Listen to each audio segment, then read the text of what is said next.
Magandang araw po sa inyong lahat. Ang kwentong mapapakinggan nyo ngayong araw ay tungkol sa batang si Luigi na palaging tinutukso sa kanilang baryo dahil sa kwento na siya ay anak ng isang tikbalang. Hanggang sa dumating sa buhay niya si Narciso na naging tagapagtanggol niya mula sa mga nanunukso sa kanya.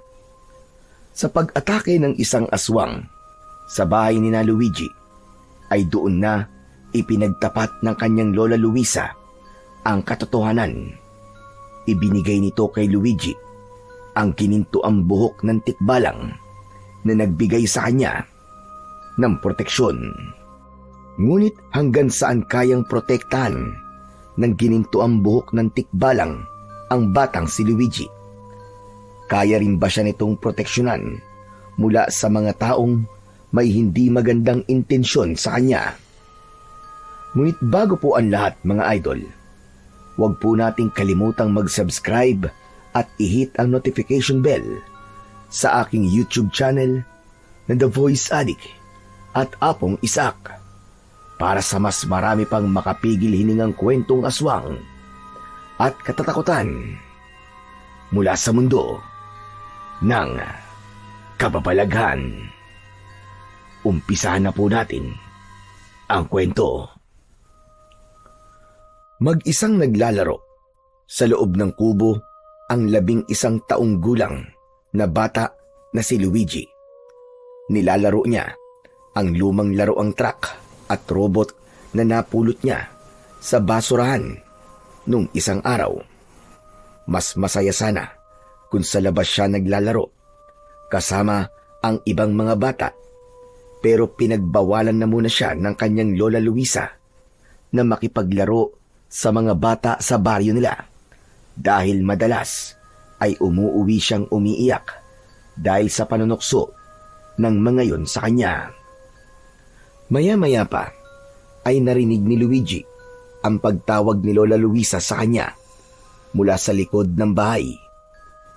Huminto muna siya sa paglalaro at pinuntahan niya ang lola niya na abala sa paglalaba sa tabi ng balon. Bakit po, Lola? Kumuha ka na nga muna ng pera roon sa bulsa ng palda ko na nakasabit sa likod ng pinto. Bumili ka ng 1 kilong bigas doon sa tindahan. Tapos magsaing ka na rin dahil tanghali na pala. Sige po, Lola. Ay, sandali. Oo nga pala. Baka sa lubong mo na naman sina Owen sa labas, ha? Tapos tuksuhin ka na naman. Ikaw na lamang ang umiwas. Lawakan mo na lamang ang pag-unawa mo sa mga batang hindi natuturuan ng magagandang asal ng kanilang mga magulang. Sige na. Kahit naman po anong iwas ko kina Owen, sila pa rin po ang lumalapit sa akin. Kaya wala pong silbi ang pag-iwas ko sa kanila.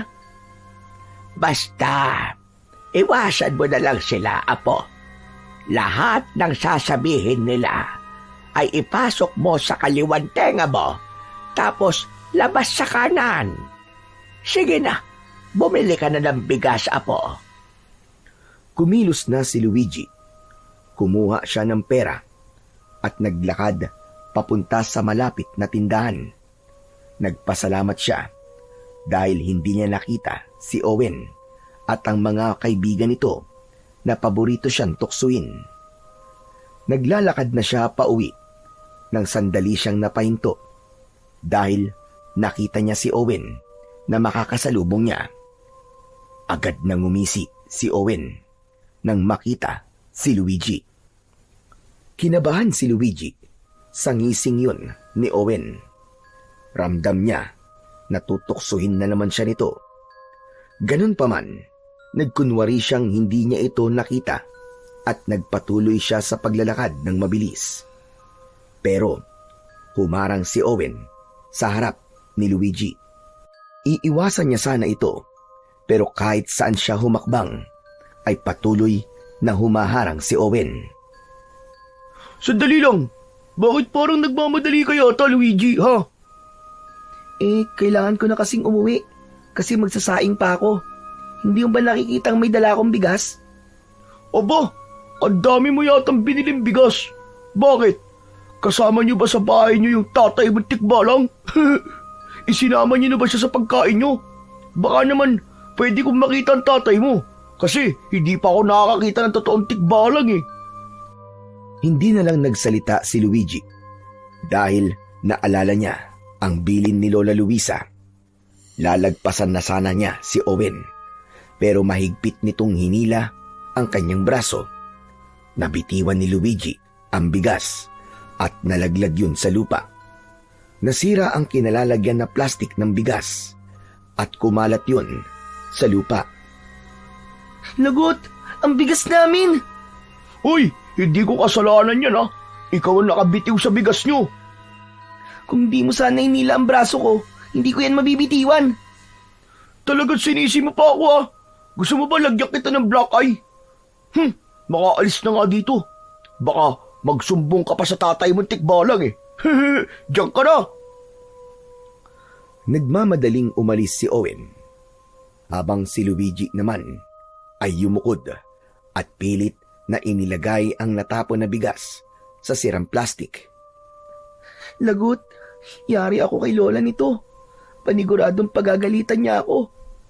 Si Owen talaga oh. Wala na siyang ginawang maganda. Kahit may kasamang lupa, ay dinala pa rin ni Luigi ang bigas sa kanilang bahay.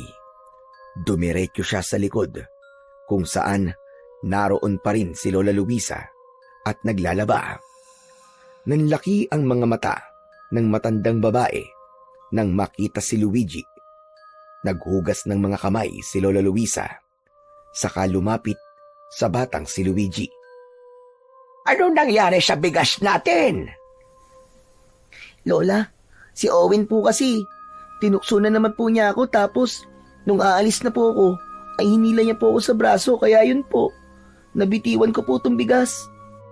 Sorry po Lola, hindi ko po sinasadya. Wala ka dapat na ihingi ng tawad sa akin. Ang Owen na yon ang may kasalanan. Ang mabuti pa siguro ay magpunta na ako sa bahay nila para maisumbong ko sa nanay niya. Dapat kasi na pagsasabihan ng batang yon at baka sakaling magbago pa ang pag-uugali.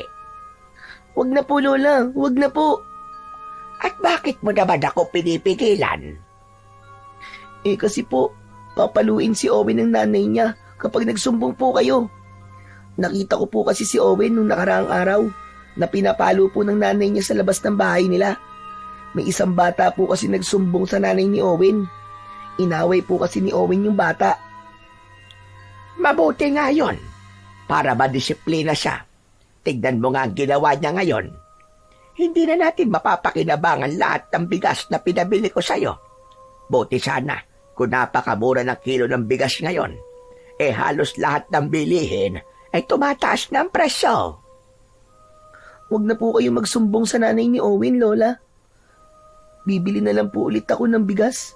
Babawasan ko na lang po yung perang iniipon ko. Hindi ba? Ipambibili mo yun ng sapatos para sa susunod na pasukan. Ayos lang po, Lola. Hindi naman po malaki ang mababawas dun eh. Doon na lang po ako kukuha ng pambili ng bigas. Basta wag niyo na pong isusumbong si Owen sa nanay niya.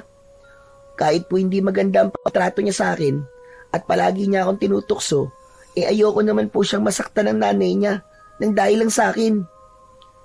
Hay nako, ikaw talagang bata ka. Napakabuti ng iyong puso.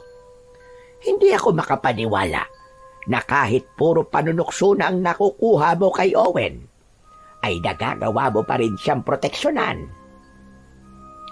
Pero ito ang tandaan mo, Apo. Walang masamang maging mabuting tao. Pero dapat ay hindi mo rin hahayaan na abusuhin ka ng iba dahil sa ikaw ay mabait. Minsan, kailangan mong manindigan at lumaban kung alam mong mali na ang nangyayari sa iyong paligid. Sige na, huwag mo nang bawasan ang iniipon mong pera at kumuha ka na ulit ng pera sa bulsa ng aking palda. Sige na, Apo ko.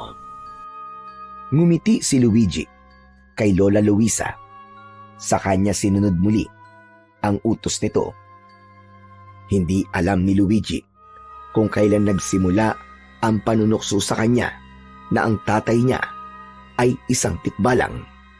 Pero nang magsimula siyang magkaroon ng kamalayan sa paligid, ay madalas niya nang naririnig sa usap-usapan ng ilang mga tao sa baryo nila na ang nanay niya ay pinagsamantalahan daw ng isang tikbalang. Ilang araw matapos maipanganak ni Luigi, ay nagpatiwakal ang kanyang ina.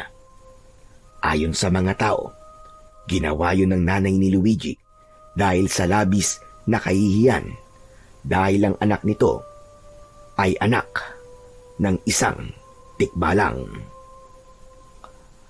Habang kumakain ng tanghalian, ay hindi maiwasang isipin ni Luigi ang nangyayari sa buhay niya. Dahil kasi sa panunuksong inaabot niya, ay wala siyang naging kaibigan sa kanilang lugar.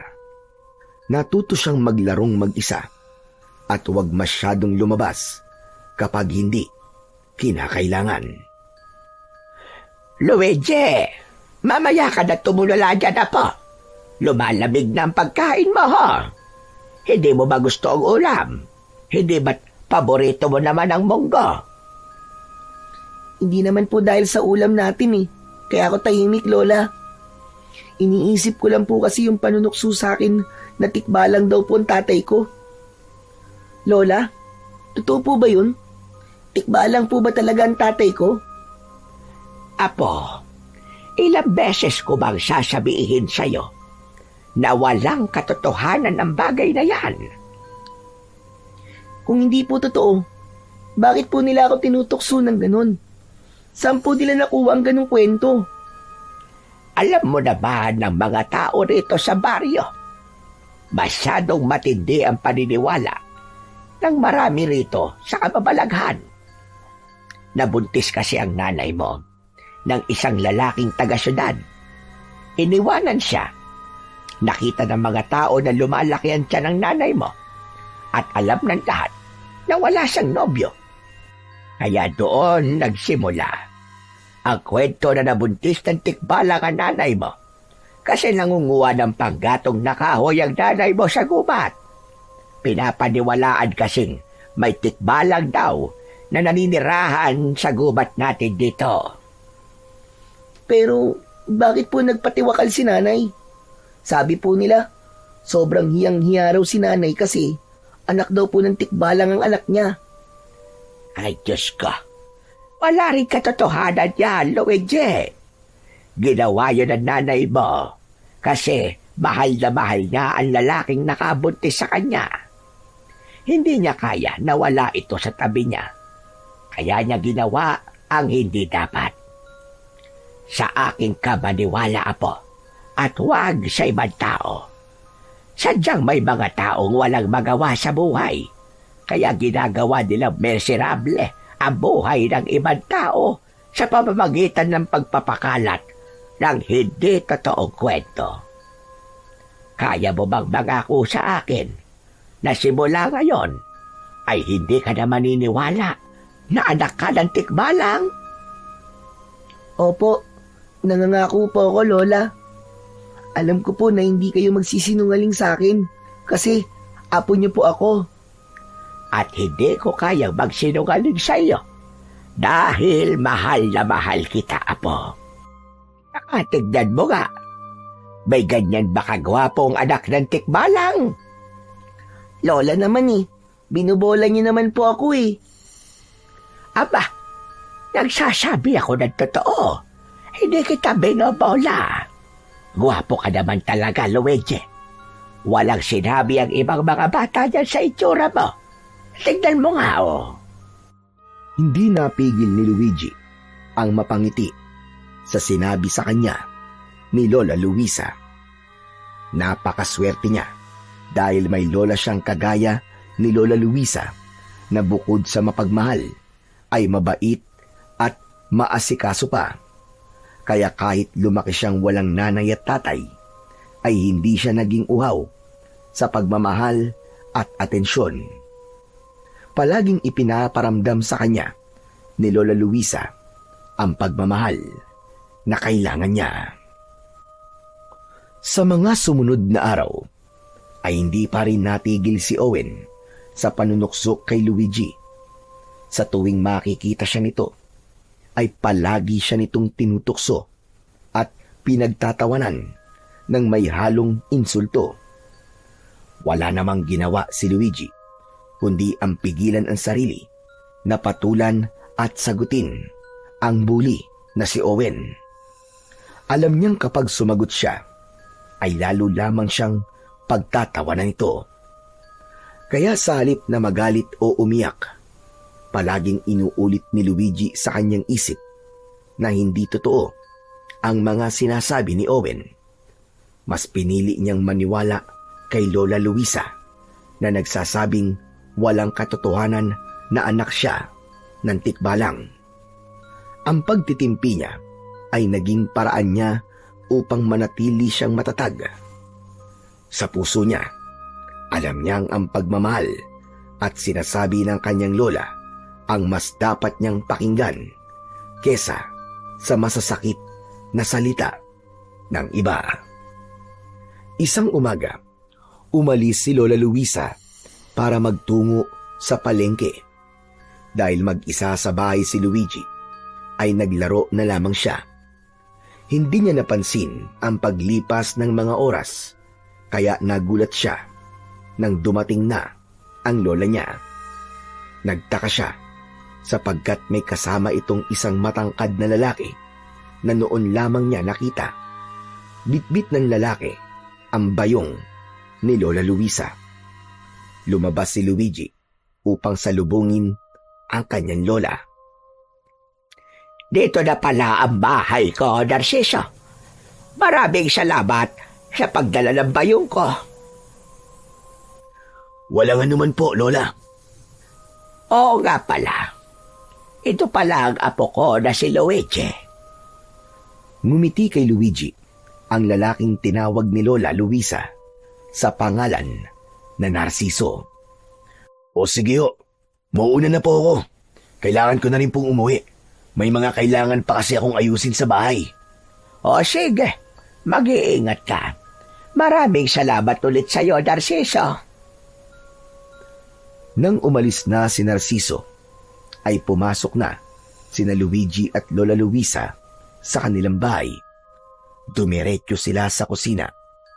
Ipinatong ni Lola Luisa ang bayong sa ibabaw ng lamesa at isa-isa nitong inilabas mula roon ang mga pinamili nito. Lola, sino po yung lalaki na yun? Manliligaw niya po? Mahabagin langit. Ano ba pinagsasasabi mo, bata ka? Masyado na ako matanda para sa bagay na yan. Napakabalisyoso mo naman. May asim pa naman po kayo ah. Anong asim-asim ang sinasabi mo? Ang asim na meron na lang ako ay sa kilikili. Si Narciso yon. Bagong salta rito sa baryo natin. Nabili pala niya yung lupa sa dulo na may sira-sirang bahay. Eh bakit po niya kayo tinulungan sa pagdadala ng bayong nyo kung hindi niya po siya manliligaw? Bakit? Hindi ba pwedeng may mabuting kalooban lamang si Narciso? Kaya niya ako tinulungan. Nakita niya kasi ako na hirap sa pagdadala ng aking bayong. Kaya tinulungan niya ako. Tapos habang naglalakad ay nagkwekwentuhan na rin kami. Kaya nalaman ko nang agon salta lamang siya rito sa atin. Ganun po ba? Akala ko po kasi manliligaw niyo na po siya. Ikaw nga bata ka huwag ka masyadong malisyoso. Nagbibiro lang po, Lola. O siya, tama na yan. Tulungan mo na lang ako sa paghihiwa ng mga gulay. Magluluto ako ngayon ng chapsoy. Kinuha na ni Luigi ang kutsilyo at sangkalan. Maya-maya ay magkatulong na sila ni Lola Luisa sa paghihiwa ng mga gulay at agad na nawala sa isip niya si Narciso. Kinabukasan ng umaga, naunang magising si Luigi kaysa kay Lola Luisa. Nagtaka siya sapagkat Palaging ang matanda ang nauunang magising. Nakita niyang nakabaluktot sa pagkakahiga si Lola Luisa habang balot ng kumot. Hinawakan ni Luigi ang noo at leeg ng kanyang lola. Hala, Lola, napakainit niyo po. Ang taas po ng lagnat niyo. Sinasabi ko na nga ba at lalagnatin ako. Naulanan kasi ako kahapon tapos hindi ako nakaligo. Sandali, babangon na ako para makapaghanda ng almusal. Lola, wag na po. Ako na lang pong kikilos habang di pa po kayo magaling. Baka po mas lalong lumala ang lagnat niyo kapag nagkikikilos po kayo eh. O siya, sige apo. Bumili ka na lamang ng pandesal doon sa panaderia. Tapos dumaan ka kay Simang at manghingi ka doon ng dahon ng lagundi. Mabisa ang halamang gamot na yon para bumaba ang lagnat ko. Pasensya ka na sa akin na po. Agad na sinunod ni Luigi ang sinabi ni Lola Luisa. Kumuha siya ng perang pambili ng pandesal. Inuna niya ang pagbili ng tinapay bago siya nagtungo sa bahay ni Simang. Nanghingi siya rito ng dahon ng lagundi at pinayagan naman siya ng babae.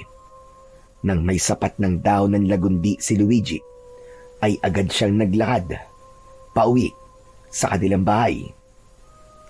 Habang naglalakad, ay narinig ni Luigi ang panunukso ni Owen na nasa likuran niya pala. Luigi, anak ng tikbalang!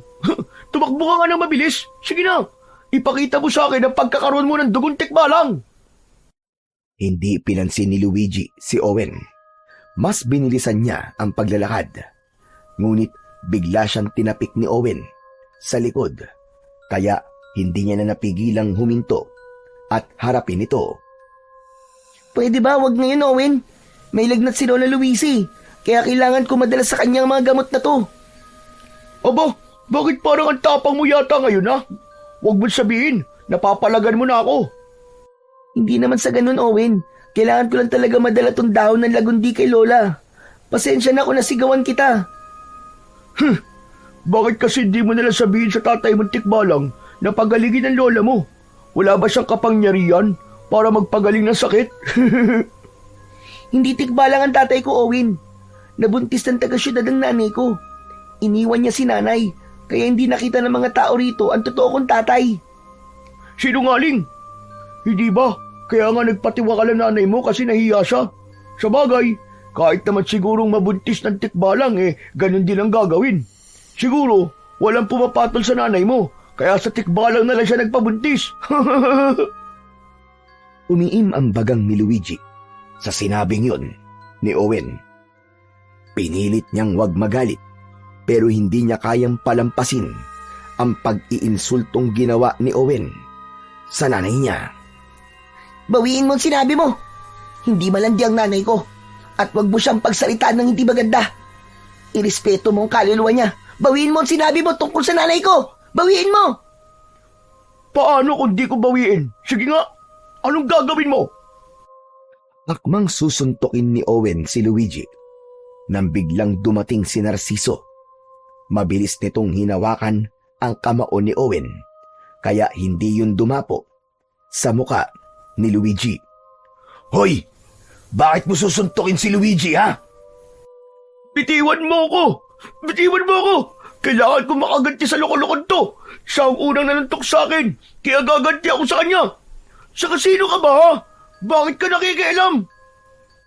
Totoo ba ang sinasabi niya, Luigi? Ikaw ba talaga ang unang nanuntok? Opo, pero tinutukso niya po kasi ako eh.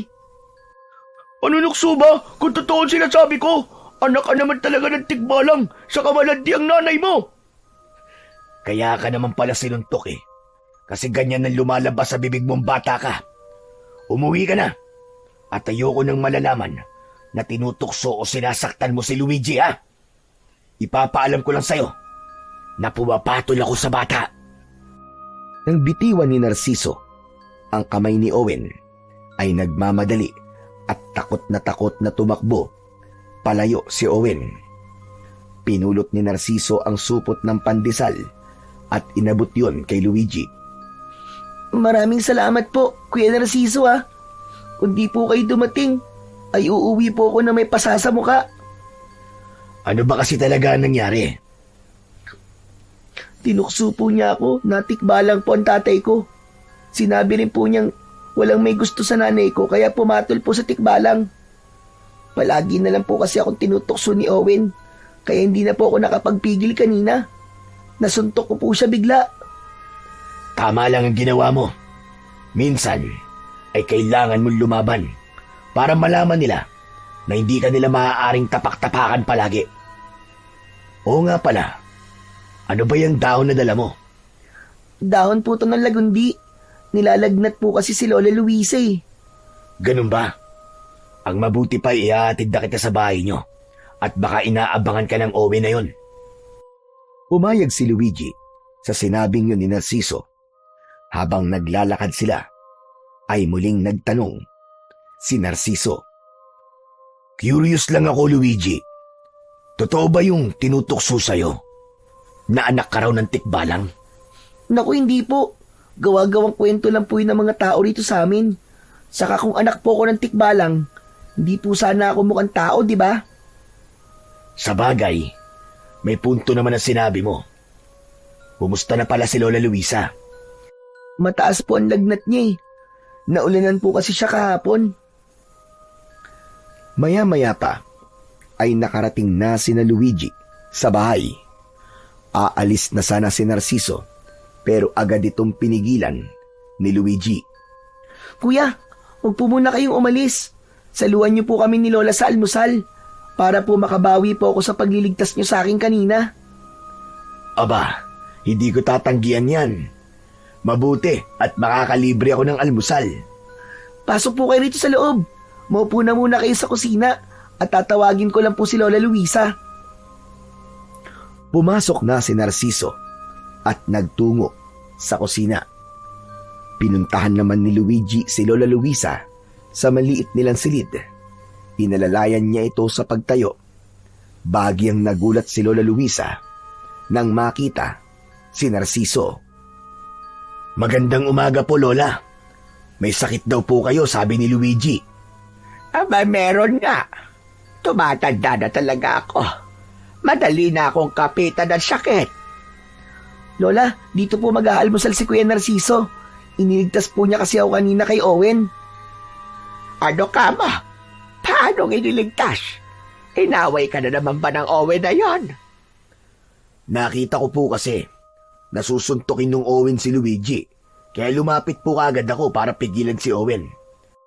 Tapos sininda ko na rin po si Owen para hindi niya naawayin at tuksuin si Luigi.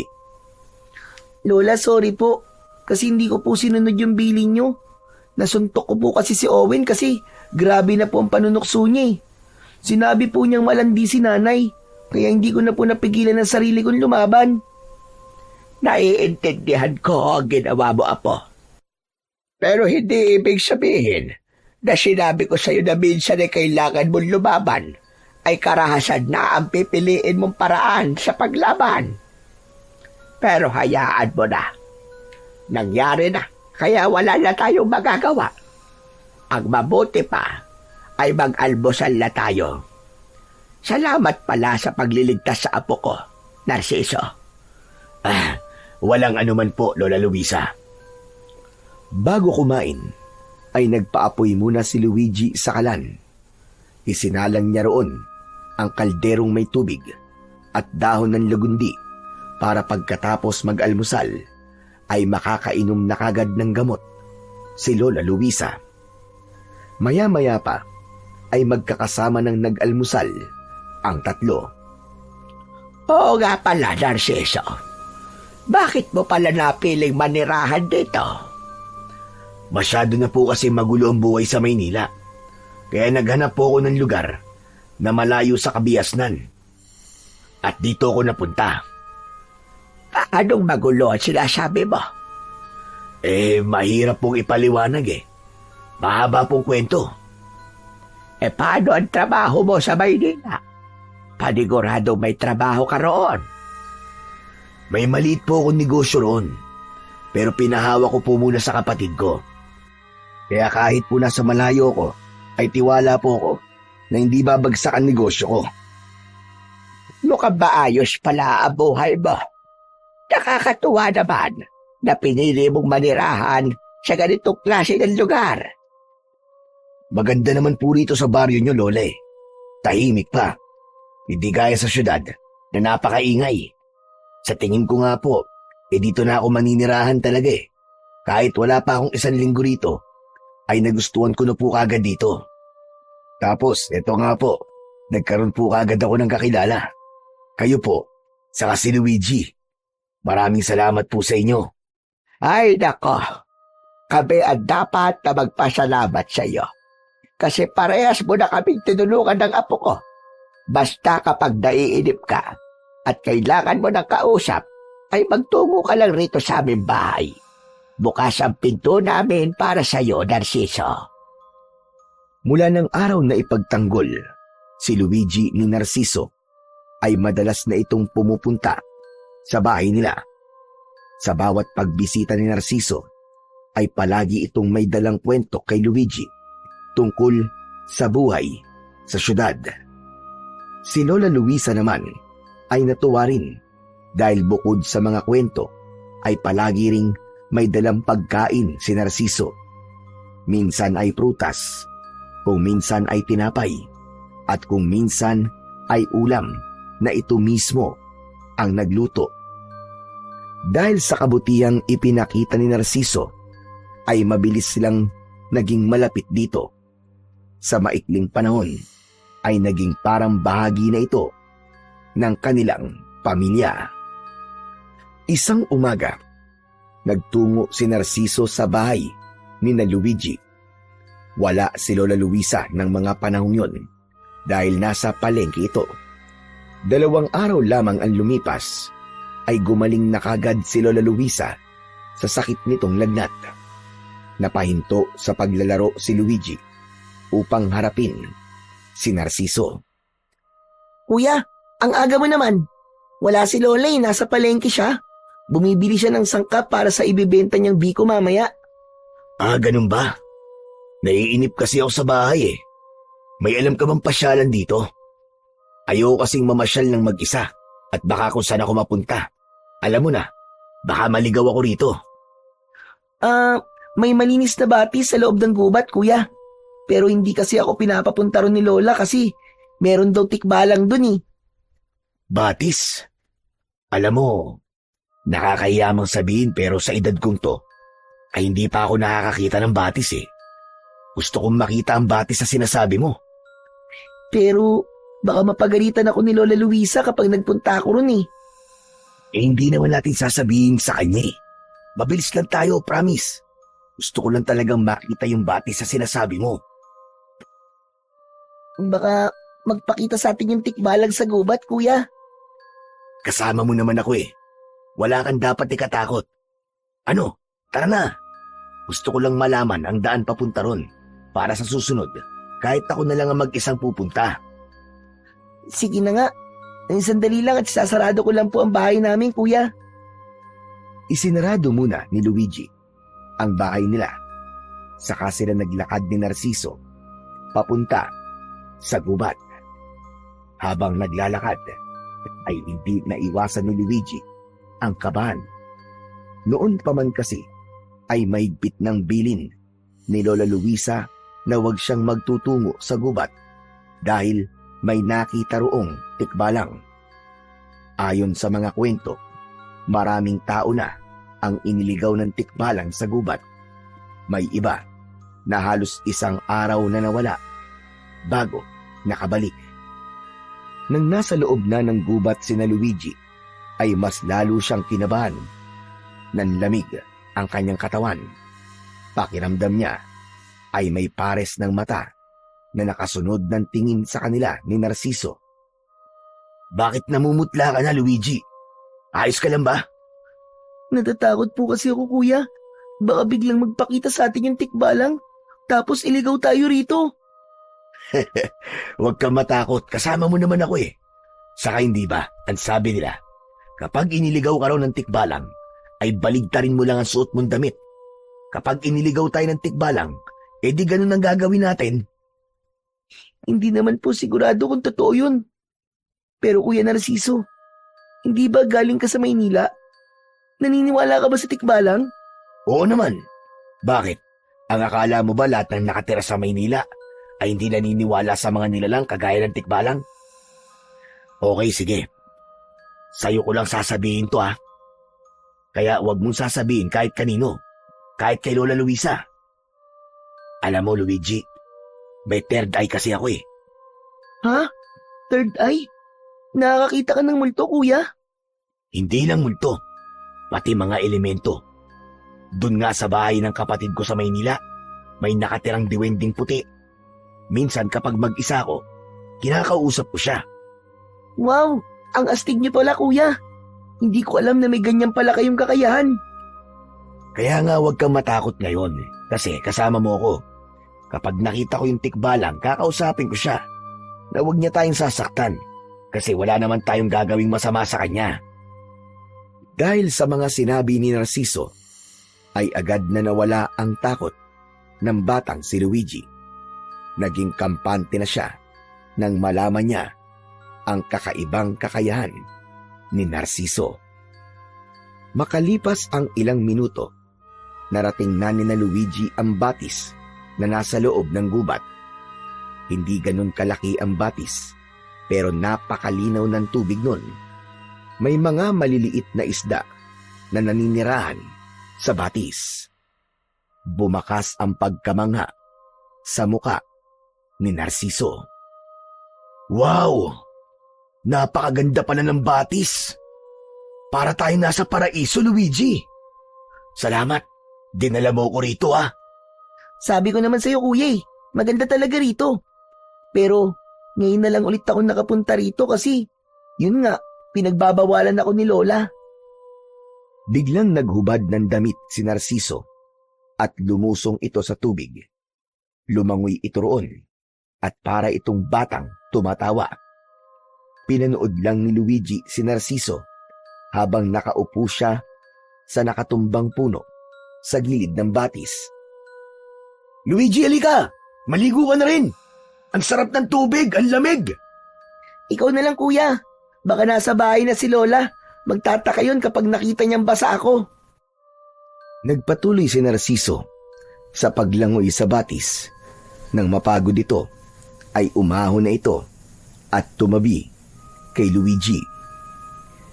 Hindi nakapagsisisi na pumunta ako sa lugar na to. Siguro'y napakarami pang magandang lugar dito na nagtatago lang. Yung bundok dito, Kuya, maganda rin. Magandang tanawin kapag nasa tuktok ka na. Minsan nga, may mga tao mula sa ibang lugar na umaakyat doon. Sa sunod, gusto ko rin makaakyat doon. Pero Kuya, hindi ba nakakakita ka ng hindi nakikita ng normal na mata? Nakikita mo ba yung tikbalang na sinasabi nila na nakatira rito sa gubat? Hindi ko naman siya nakikita. Hindi ko rin siya nararamdaman. Baka kasi hindi totoo na may tikbalang dito. Ewan ko, Kuya. Bata pa lang kasi ako'y naririnig ko na ang kwentong yon na may nakatira daw puntik balang dito. O baka naman nasa ibang parte siya ng gubat kaya hindi mo siya nakikita at nararamdaman. Siguro nga. Pero dito sa paligid natin, wala siya rito. Teka, may tatanong pala ako sa iyo, Luigi. Tutal, nasa tikbalang na ang usapan natin. Ano po yun, Kuya? Paano nga kung totoong anak ka ng tikbalang? Anong mararamdaman mo? Ano? Hindi naman talaga ako anak ng tikbalang, Kuya . Paano nga lang, di ba? Kumbagay, kunwari lang. Ewan ko. Hindi ko alam kung paano ko sasagutin ang tanong mo, Kuya. Pero hindi talaga tikbalang ang tatay ko. Ang sabi ni Lola ay taong tatay ko. Bakit mo naman naitanong yan, Kuya? Wala lang. Parang ang astig kasi kung tikbalang ang tatay mo . Malay mo, may kakaiba ka ring kakayahan gaya ng sa isang tikbalang. O kaya, meron siyang iniwan na bagay na magagamit mo balang araw, di ba? Biglang natahimik ang batang si Luigi. Sa sinabing yun ni Narciso, ay bigla siyang napaisip na ano nga kaya ang mangyayari kung totoong anak siya ng isang tikbalang. Hindi nagtagal ay inaya na si Luigi ni Narciso na umuwi. Pagkarating niya sa kanilang bahay, ay patuloy pa ring nag-iisip si Luigi tungkol sa pinag-usapan nila ni Narciso sa gubat. Kinagabihan, mahimbing nang natutulog si Luigi sa tabi ni Lola Luisa. Halos maghahating gabi na nang biglang nagising si Luigi sa dahilang hindi niya alam. Hinilabutan siya nang may naamoy siyang kakaiba sa paligid. Kaamoy yun ng nabubulok na karne. Napapitlag si Luigi nang may narinig siyang tila kumalmot na matutulis na daliri sa bintana na nasa kanyang tabi. Sa kabila ng takot ay namayani ang kuryosidad sa kanya kung ano ang dahilan ng kanyang narinig. Tahimik na lumapit si Luigi sa bintana. Sumilip siya sa maliit na siwang sa bintana at nagulat siya nang makita niya ang isang mapulang mata na nakasilip din mula sa labas. Lola! Lola, gumising po kayo, Lola! Ano ba't nang-iistorbo ka ng natutulog, Luigi? Lola, may tao po sa labas. Ano ka ba? May tao? Opo, nakasilip po siya sa bintana natin. Ang pula po ng mata niya. Abay, baka adik yon. Sandali at kukunin ko lang ang itak ko. Humanda sa akin ang adik na yan. Tatagpasan ko sa landila. Bumangon si Lola Luisa at nagtungo sa kusina. Nakasunod naman dito si Luigi dahil takot siyang mag-isa sa kanilang kwarto. Bumalik sila sa kwarto na may dala ng itak si Lola Luisa. Sigurado ka ba sa nakita mo, ha, Luigi? Opo, sigurado po ako. Pero ano pong gagawin niyo, Lola Luisa? Baka may masamang balak sa atin yung kung sino mang nasa labas. Kailangan niyang malaman na hindi tayo papayag na makakapasok siya rito. Pero baka mas mabuting dito na lang po tayo sa loob, Lola. Hindi naman tayo lalabas. Sisindakin ko lang siya.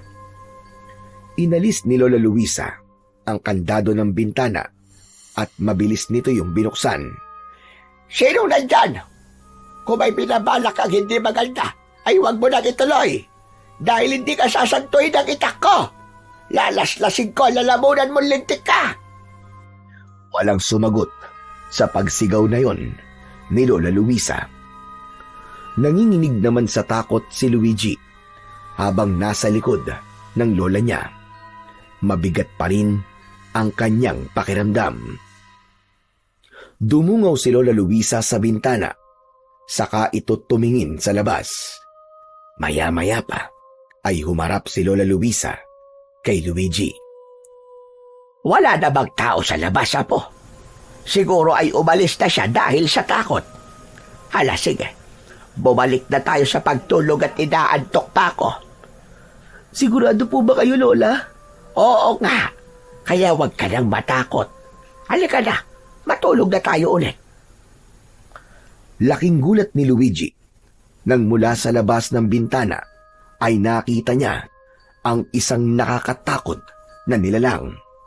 Sigurado siya na yun ang nagmamay-ari ng pulang mata na nakita niya kanina. Para yung isang halimaw na nakatakas sa impyerno. Meron yung matutulis na mga ngipin at mahabang dila. Bago pa mabigyan ni Luigi ng babala si Lola Luisa, ay nagawa ng kalmutin ng nilalang sa likod ang kanyang lola. Hanggang sa natumba si Lola Luisa. Kahit natatakot, ay kumilos pa rin si Luigi.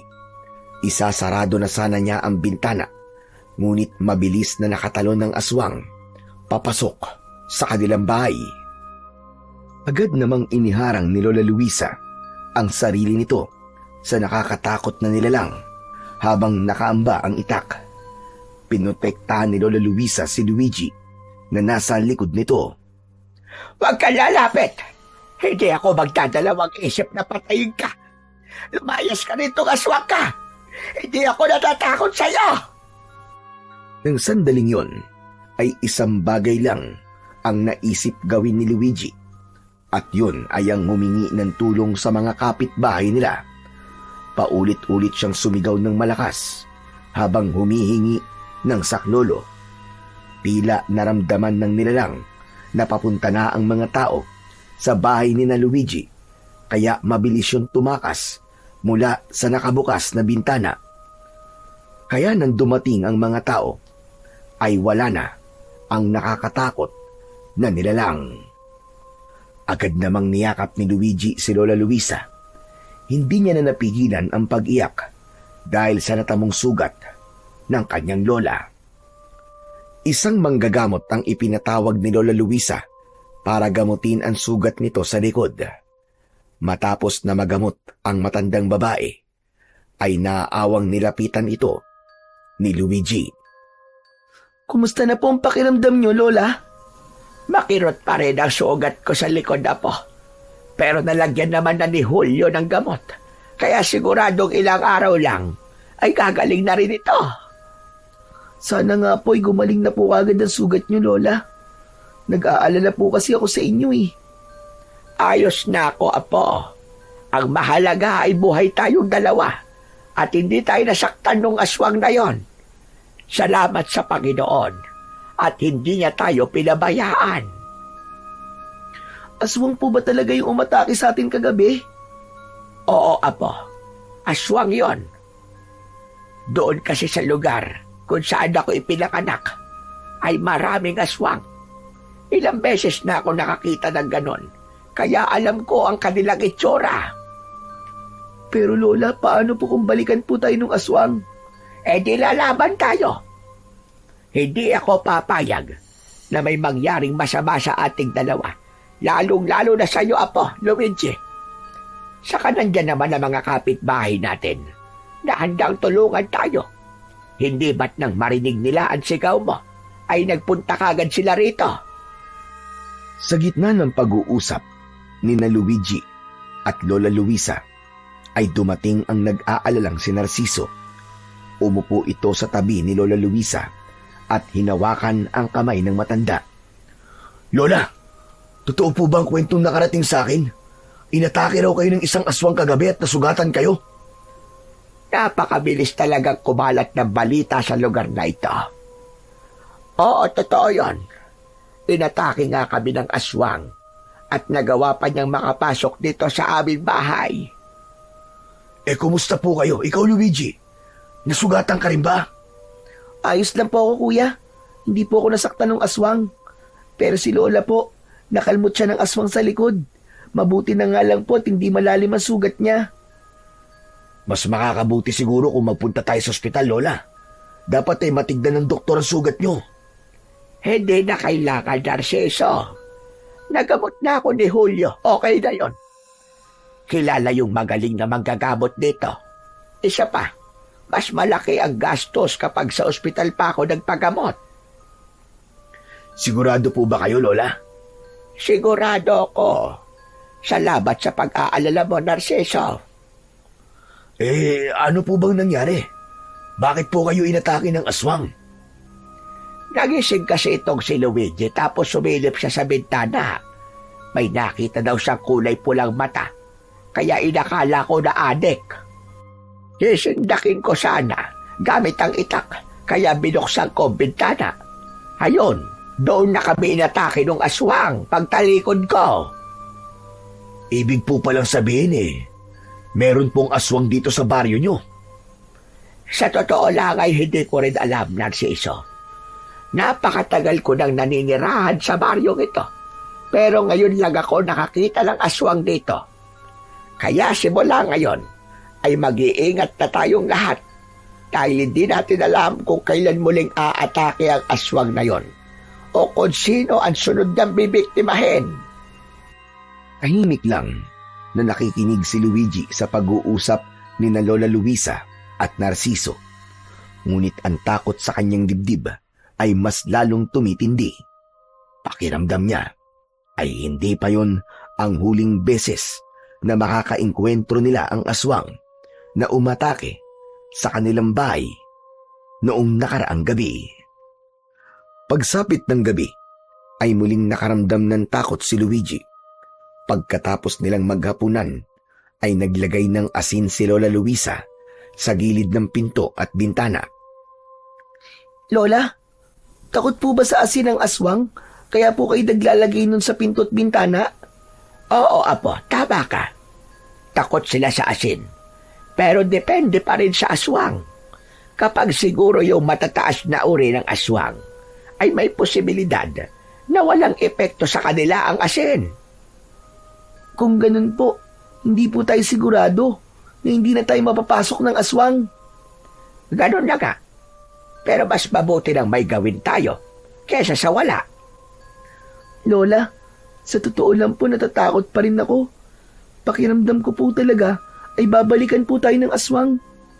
Ayoko pa po mamatay. Ayoko rin po mamatay kayo kasi kapag nangyari yun, mag-isa na lang po ako sa buhay. Hindi ko po kayang mawala kayo, Lola.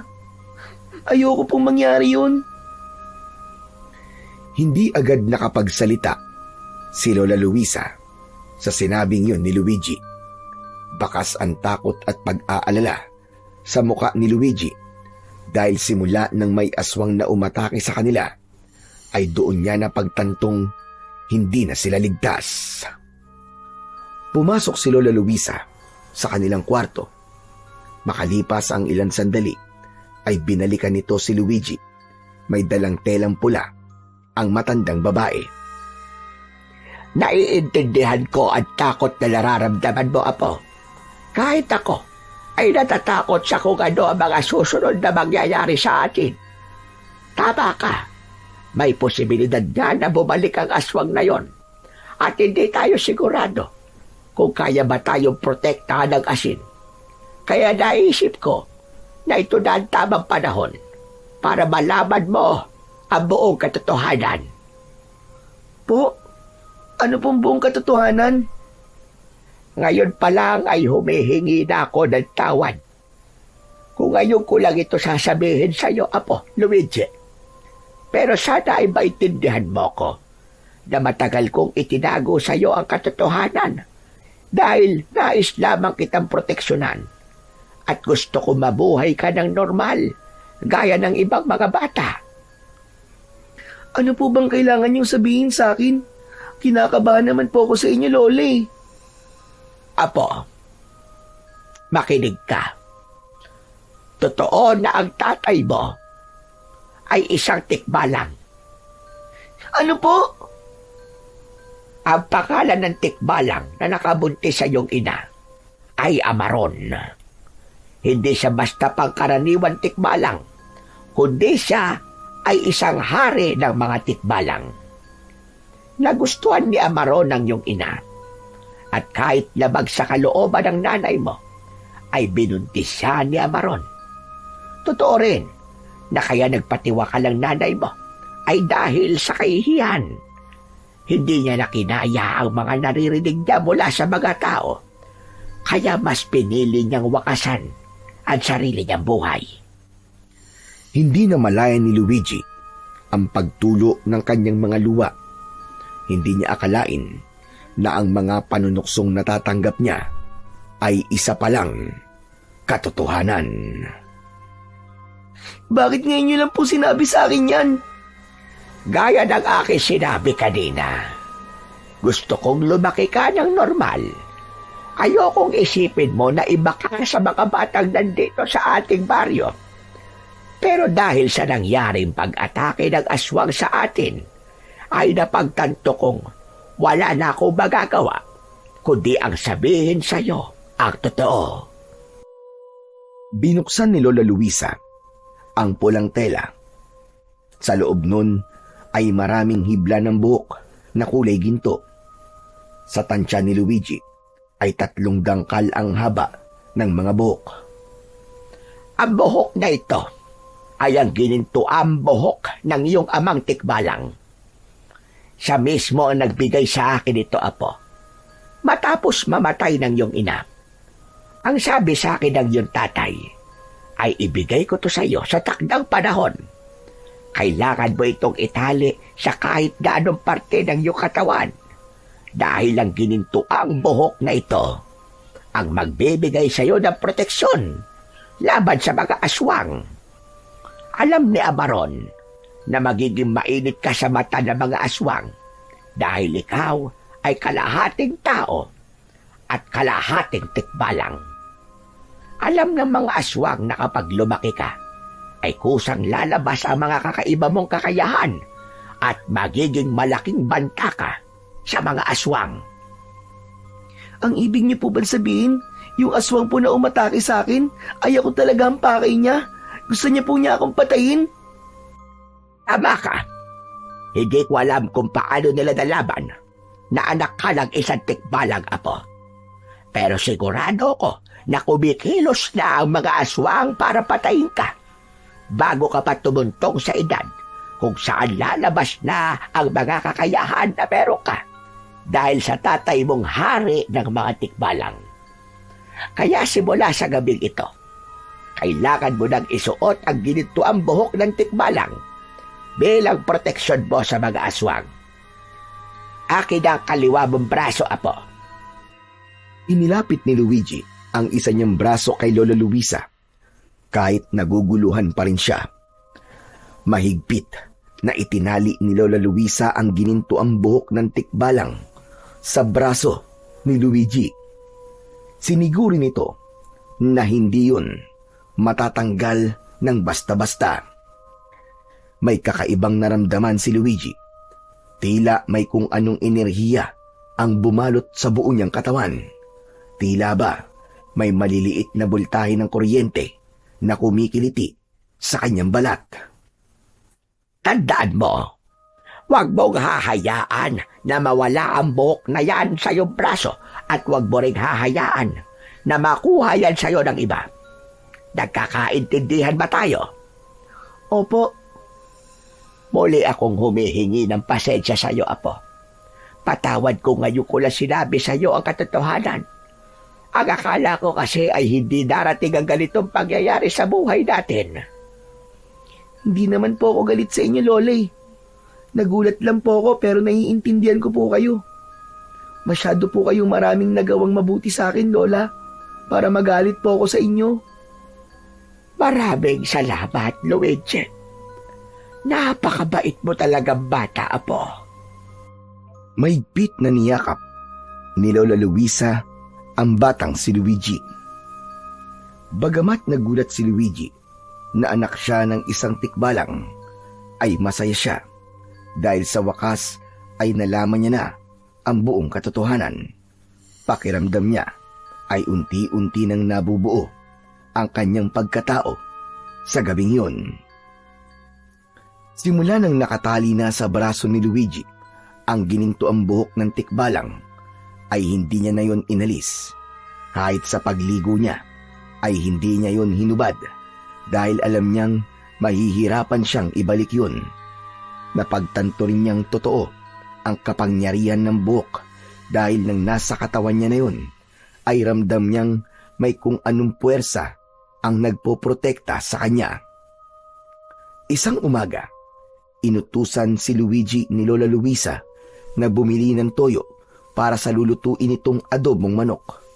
Habang naglalakad si Luigi, pagpunta sa tindahan, ay biglang humarang si Owen sa kanya. Hoy! Balita ko inatake raw kayo ng aswang ng lola mo, ah! Oo, buti na nga lang at buhay pa kami ni Lola. Nasugatan lang si Lola Luisa. Malamang, kaya kayo nakaligtas kasi tinulungan kayo ng tatay mong tikbalang. Ano, tama ba ako? Hindi mo alam ang sinasabi mo. Nakaligtas kami kasi tinulungan kami ng mga kapitbahay namin. Sus, pa-inosente ka pa eh. Pero mabuti na lang at nakakita kita. Akala mo ba'y nakakalimutan ko na yung pagsuntok mo sa akin? Hindi pa ako nakakaganti sa'yo. Owen, pwede ba? Ayoko ng gulo. Pwes ako gusto ko. Hindi kita titigilan hanggat hindi kita nasusuntok. Sige, kung yan ang gusto mo at yan ang magpapagaan sa kalooban mo, pagbibigyan kita. Ibig mo ba sabihin, hayaan mo akong suntukin ka? Oo, Owen. Para makaganti ka na sa akin. Pero sana kapag nasuntok mo na ako, ay tigilan mo na ako ah. Sana hindi mo na ako tutuksuin. Pwede ba? Huwag mo akong inuutusan. Kaya kahit suntukin kita, itutuksuin pa rin kita. Pero magandang pumapayag ka sa gusto ko. Ngayon, humanda ka dahil mababasag yung pagbumuka mo. Asar na asar ako sa'yo. Ngumisi si Owen. Pinalagutok pa nito ang mga buto nito sa kanang kamao nito. Bumuelo si Owen at saka nito malakas na sinuntok sa panga si Luigi. Ngunit imbis na si Luigi ang masaktan, ay si Owen ang napasigaw dahil sa labis na sakit. Nagulantang si Luigi dahil wala siyang naramdamang sakit nang tumama ang kamao ni Owen sa kanyang panga. At mas lalo siyang nagulantang nang makita niyang nabali ang ilang daliri ni Owen na parabang sa bato ito sumuntok. Aray ko! Ang mga daliri ko! Isusumbong kita sa nanay ko! Humanda ka! Ha? Bakit mo ako isusumbong? Ikaw nga to sumuntok sa akin eh. Ikaw may gawa niya sa sarili mo at hindi ako. Hindi! Siguro bigay ka ng kapangyarihan sa tatay mong tikbalang, no? Isusumbong talaga kita, Luigi! Isusumbong kita! Owen, sandali lang! Hindi na nagawang tapusin pa ni Luigi ang kanyang sasabihin dahil tumakbong umalis si Owen habang umiiyak. Nabahala si Luigi dahil baka magkaroon ng gulo sa sandaling isumbong siya ni Owen sa nanay nito. Napahawak siya sa panganyang sinuntok ni Owen at labis pa rin ang kanyang pagtataka kung bakit hindi siya nakaramdam ng sakit nang suntukin siya doon ni Owen. Matapos bumili ng toyo, ay nakatulalang naglakad pa uwi si Luigi. Hanggang sa sandaling yun, ay pinag-iisipan niya pa rin ang nangyari. Inabot niya kay Lola Luisa ang toyo at naupo siya sa upuang nasa kanilang kusina. Bakit naman ang tagal mo yata bumili? Narinig ni Luigi ang tanong ng kanyang Lola Luisa, pero dumaan lamang yon sa tenga niya. Nanatili siyang nakatulala at tila wala sa sarili. Luigi, apo, ano ba nangyari sa'yo at nakatulala ka dyan? Huwag mo sabihin, inaway ka na naman o tinukso ka na naman ni Owen. Hindi po, Lola. Bakit nakatulala ka simula na dumating ka? Sobrang init po kasi sa labas eh. Medyo sumakit po ang ulo ko. Napakainit na ka ng panahon ngayon at Abril na. Magpahinga ka na lang muna dyan, apo. Ako naman ay isasalang ko na itong adobo para makakain na tayo. Siguradong masarap ito. Nagtungo si Luigi sa sala at naglaro ng kanyang mga lumang laruan.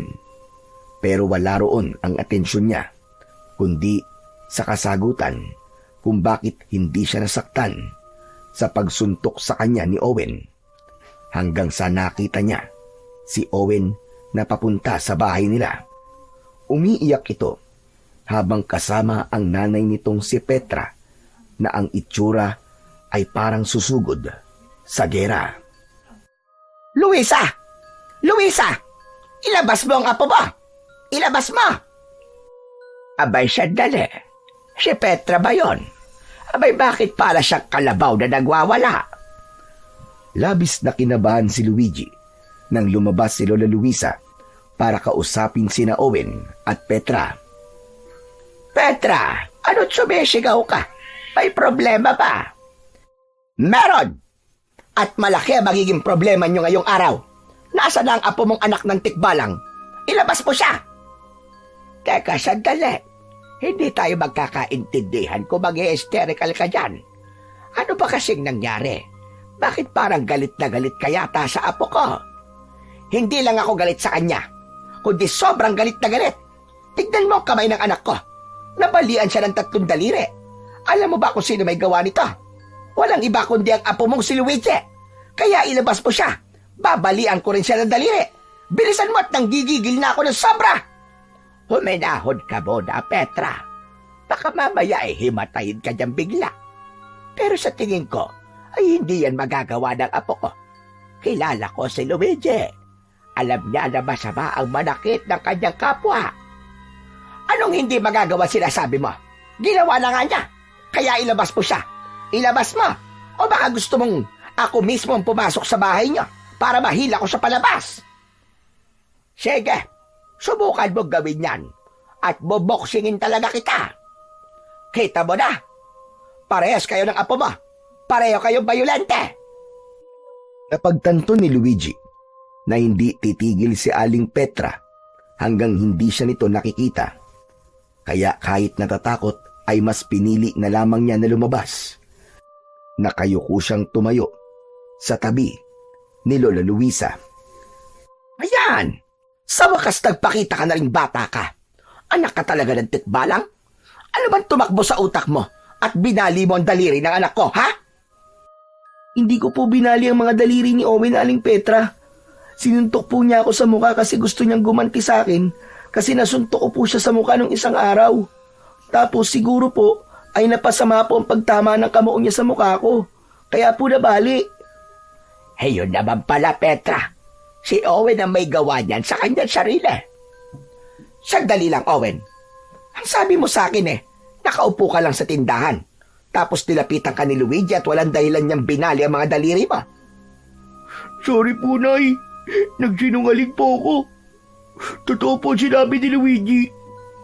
Baka po kasi hindi kayo maniwala kapag sinabi ko sa inyo ang totoo Kasi kahit po ako ay di makapaniwalang imbis na si Luigi ang masaktan, ay ako po nasaktan na suntukin ko po siya.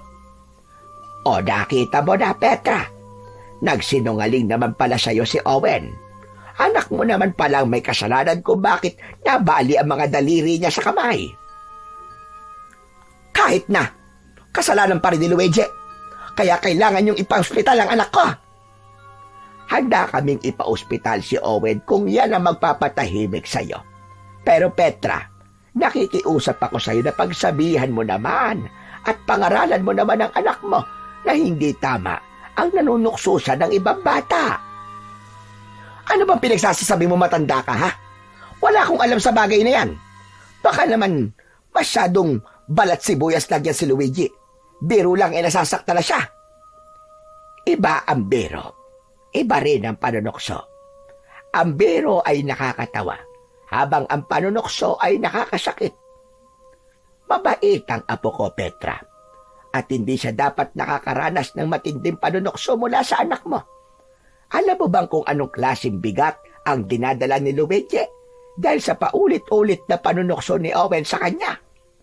Magbaga salita, malalim yan kung makasugat. Kung patuloy mo yang hahayaan si Owen, baka hindi lang si Luigi ang masaktan, kundi pati na ang kinabukasan ng anak mo. Dahil kung lumaki ang anak mo na iniisip na tama ang panunukso at pang-aapi, anong klaseng tao kaya ang magiging siya pagdating ng araw? Napatahimik si Petra at hindi agad nakasagot. Tila napahiya ito, kaya hindi na nito alam ang sunod na sasabihin. Hanggang sa walang imik na hinila ni Petra si Owen palayo sa bahay ni na Luigi. Grabe, ang galing niyo po, Lola. Napaalis niyo po si Aling Petra. Ano na sinasabi ko sa'yo na paglaban na po? Hindi mo sila kailangan saktan ng pisikal. Bagkos, kailangan mo silang sampalin ng katotohanan. Ngayon, tayong dalawa naman na mag-uusap. Sumunod ka sa akin sa loob. Naunang pumasok si Lola Luisa sa kanilang bahay. Kinakabahang sumunod si Luigi. Nakaupo sa may sala ang matandang babae. Umupo si Luigi sa tabi nito. Ngayon, ipaliwanag mo sa akin ang nangyari. Kung sinuntok ka ni Owen, bakit siya ang nabalian ng daliri? Saan ka ba niya sinuntok? Sa mukha po. Sa mukha? Pero wala naman akong nakikitang pasa sa mukha mo. Sigurado ko na malakas ang pagsuntok ni Owen sa'yo para mabali ang mga daliri niya. Sa totoo lang po, Lola, kahit ako nga po'y naguguluhan kung paano po yung nangyari. Nang suntukin po ako ni Owen, wala po akong naramdaman na kahit na konting sakit. Para po siyang sumuntok sa bato, kaya ganun po nangyari sa kanya. Biglang natigilan si Lola Luisa. Nahulog ito sa malalim na pag-iisip. Hindi nagtagal ay nanlaki ang mga mata ng matanda. Nagtaka si Luigi nang biglang hawakan ni Lola Luisa ang braso niya kung saan nakatali ang ginintuang buhok ng tikbalang. Hindi kaya ang buhok na ito ng tikbalang ang dahilan kung bakit gano'n na nangyari? Ano pong ibig niyong sabihin, Lola? Wala ka bang naramdamang kakaiba sa katawan mo? Simula nang itali ko ito sa iyong braso, Apo. Meron po. Pakiramdam ko po ay may parang enerhiya po na nakapalibot po sa buong katawan ko. Ganun pong nararamdaman ko kahit ngayon. Kung ganon, hindi lang sa aswang ang proteksyon na meron ka, kundi sa mga tao rin nasasaktan ka.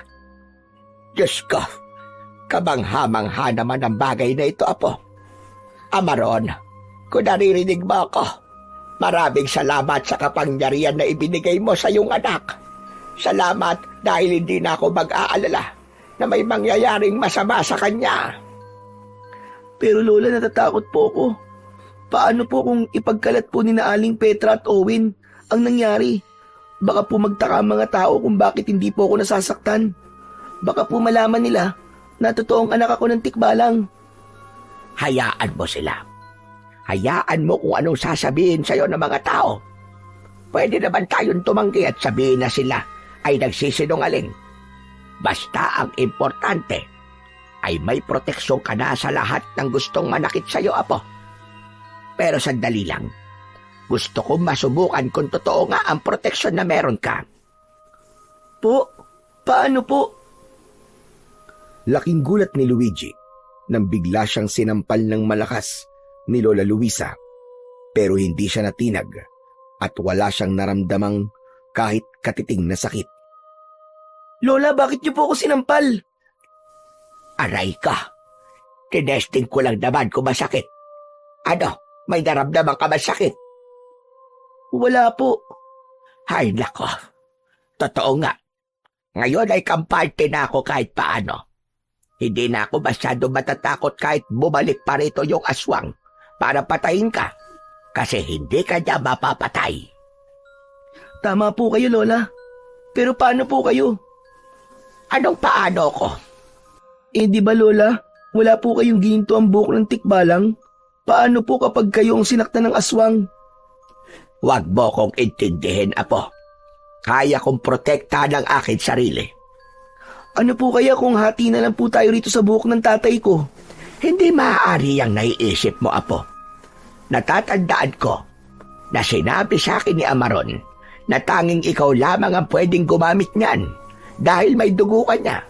Kaya para talaga sa'yo yan, Luigi. Biglang natahimik si Luigi sa sinabing yun ni Lola Luisa.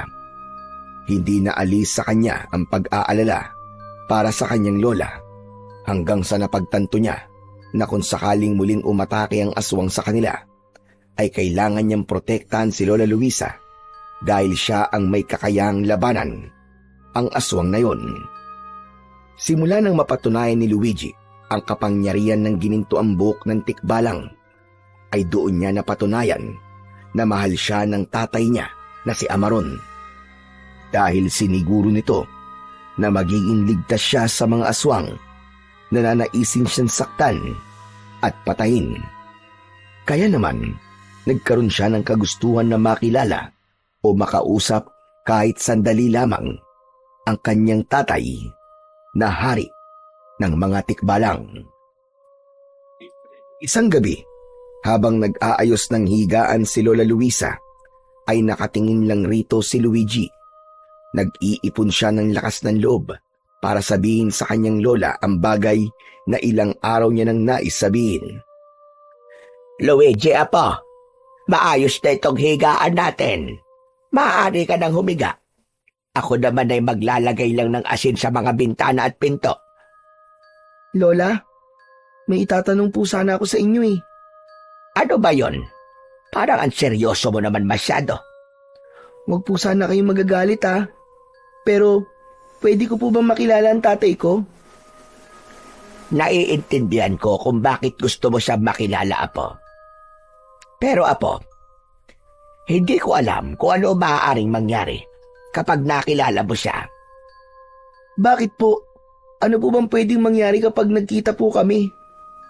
Hindi ako sigurado. Pero natatakot ako na baka kunin ka niya sa akin, apo, at dalhin ka niya sa mundo nila. Alam mo naman na ayoko mawalay ka sa akin. Pero hindi naman po ako sasama sa kanya kung sakali, Lola. Gusto ko lang po talaga siyang makita. Yung tikba lang po ba na nakatira sa gubat? Yung po ang tatay ko? Oo, siya nga, apo. Isa talaga sa dahilan kung bakit hindi kita pinapapunta sa gubat ay dahil makita ka ng tatay mo at sapilit ang kanyang kunin. Pakiramdam ko po kasi, hindi pa rin po buo ang pagkatao ko kasi hindi ko man lang siya nakikita. Hindi ko nga po nakita ang nanay ko tapos pati po ang tatay ko, hindi ko pa rin po pala makikita. Hayaan mo.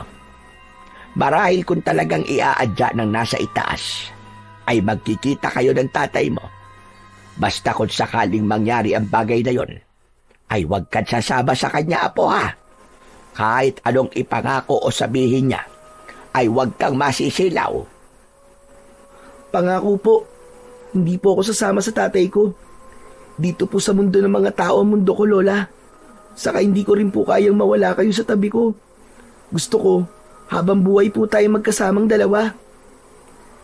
Hay, nako. Napakalambing talaga nitong apo kong ito.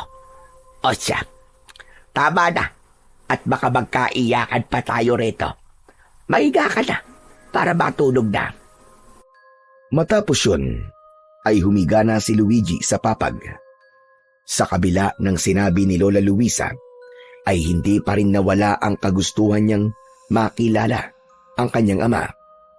Wala siyang pakialam kahit isa itong tikbalang o kung anumang nilalang. Para kay Luigi, ay tatay niya pa rin ito. At kung hindi dahil dito, ay hindi siya mabubuhay sa mundo. Sa mga sumunod na araw, ay nagsimulang lumaganap ang takot sa buong baryo ni na Luigi dahil sa mga natagpo ang bangkay ng tao sa kung saan-saan. Sa itsura ng mga bangkay ay marami ang nagsabi na aswang ang may kagagawan nun. Dahil sa mga insidenteng yun ay naging maingat na ang lahat. Wala nang lumalabas ng bahay kapag sumasapit na ang dilim.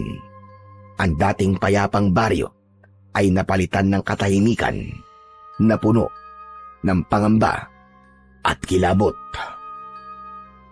Isang umaga, habang nagwawalis si Luigi sa harapan ng kanilang bahay, ay biglang dumating si Narciso.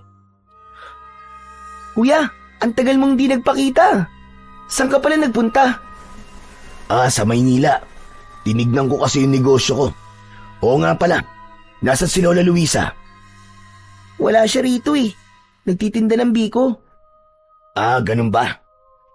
Ano palang bago rito sa baryo natin? Marami, kuya. Alam mo bang marami-rami nang napapatay yung aswang? Halos gabi-gabi na po siyang umaatake. Kaya bago pa po gumabi, ay wala na pong lumalabas na tao. Grabe. Nakakatakot naman yung sinabi mo. Sana'y mahuli at mapatay na ang aswang na yun para bumalik na ang katahimikan sa lugar na to. Teka, ano yan nakalagay sa braso mo? Buhok ba yan? Wala to, kuya. Anong wala? Ngayon ko lang nakitang may suit ka ng ganyan ah. Ano ba talaga yan? Hindi muna nagsalita si Luigi. Inisip niya kung dapat ba niyang sabihin kay Narciso ang tungkol sa ginintoang buhok ng tikbalang. Wala lang to talaga, kuya. Ibinigay lang sa akin to ni Lola pero hindi ko alam kung para saan. Mukhang magandang pulseras naman at kakaiba. Kaya hindi ko po hinuhubad. Ganun ba? Akala ko kasi kung ano na yan eh. Kakaibang pulseras nga yung suit mo. O siya, uuwi na pala muna ako. Dumaan lang talaga ako rito sa inyo para ipaalam na nakabalik na ako. Sige po, sasabihin ko na lang po kay Lola na nandito ka na po ulit. Ay teka, sandali lang. Pwede bang hubarin mo ang pulseras na yan? Gusto ko lang hawakan. Kuya, pasensya ka na. Pero ang sabi kasi ni Lola, wag ko daw itong hubarin. Mahirap daw kasi itong ibalik eh. Okay. Hindi na kita pipilitin. Naiintindihan ko naman. Pasensya ka na talaga, kuya. Nakangiting tumango si Narciso. Saka yun umalis. Ipinagpatuloy ni Luigi ang kanyang ginagawa, pero bigla siyang natigilan nang kinabahan siya sa dahilang hindi niya alam. Napahinto siya sa pagwawalis at sa paglinga niya ay nakita niya si Narciso na nakatayo sa hindi kalayuan. Matiim yung nakatingin sa kanya. Kumaway si Narciso sa kanya at gumanti siya ng kaway dito. Matapos yun, ay muling nagpatuloy sa paglalakad si Narciso. Nagtaka si Luigi sa ginawang yun ni Narciso. Tila may kakaiba rito na hindi niya matukoy kung ano. Nang nakauwi na si Lola Luisa, ay agad itong sinalubong ni Luigi.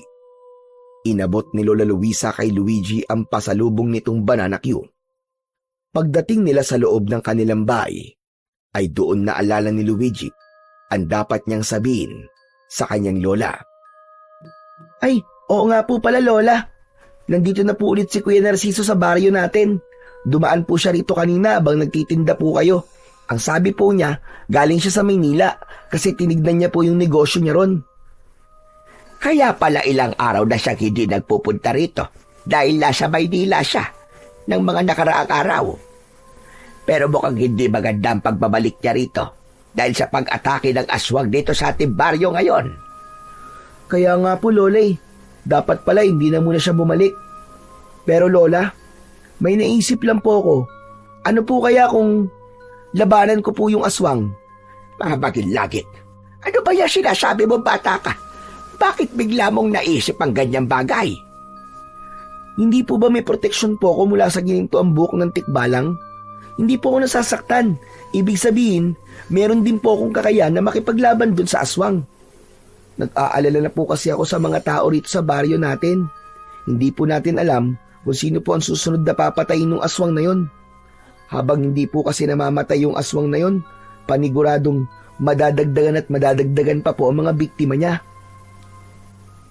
Tama ka naman sa sinabi mo. Pero hindi ibig sabihin na may proteksyon ka sa mga aswang o kahit anong klase ng nilalang na mananakit sa'yo, ay ikaw nang makikipaglaban sa aswang, apo. Hindi ako pumapayag, Luigi. At bilang lola mo, gusto ko na sundin mo ako. Paliwanag. Pero Lola, hindi niyo po ba naisip na baka kaya ibinigay po ni tatay sa akin ng gininto ang buhok ng tikbalang ay alam niya po na mangyayari ang lahat ng to? Na hindi lang ako ang dapat na proteksyonan ng gininto ang buhok, kundi ang buong baryo. Wala na pero. Hindi ako sakayon sa gusto mong mangyari, Luigi. Huwag mo't subukan suwayin ako dahil talagang magagalit ako sa'yo ng todo. Nagkakaintindihan ba tayo? Napayuko si Luigi at hindi niya agad nasagot ang kanyang lola Luisa. Ano, Luigi? Nagkakaintindihan ba tayo? Sumagot ka. Opo, Lola. Susundin ko po kayo. Pinapataas mo ang high blood ko sa pinagsasasabi mong bata ka. Grabe ka, Lola. May high blood ka na, may pinapataas pa talaga. Ay, wala kang pakialam. Oo nga pala. Marami-raming biko ang natira sa mga paninda ko. Kaysa sa masayang, ay mas mabuti pang bigyan ko si Narciso. Sasama po ako sa inyo. Huwag na. Dito ka na lang. Mabilis lang naman ako. Ang gawin mo na lang ay magsaing ka na para maaga tayong makapaghapunan. Hindi na pinilit ni Luigi na sumama kay Lola Luisa sa pagpunta nito sa bahay ni Narciso. Habang inihahanda ng matanda ang dadalihing biko kay Narciso, ay nagsimula ng magpaapoy sa kalan si Luigi. Hindi nagtagal ay umalis na si Lola Luisa. Muling pinag-isipan ni Luigi ang nangyayari sa kanilang baryo at ang kagustuhan niyang harapin ang aswang.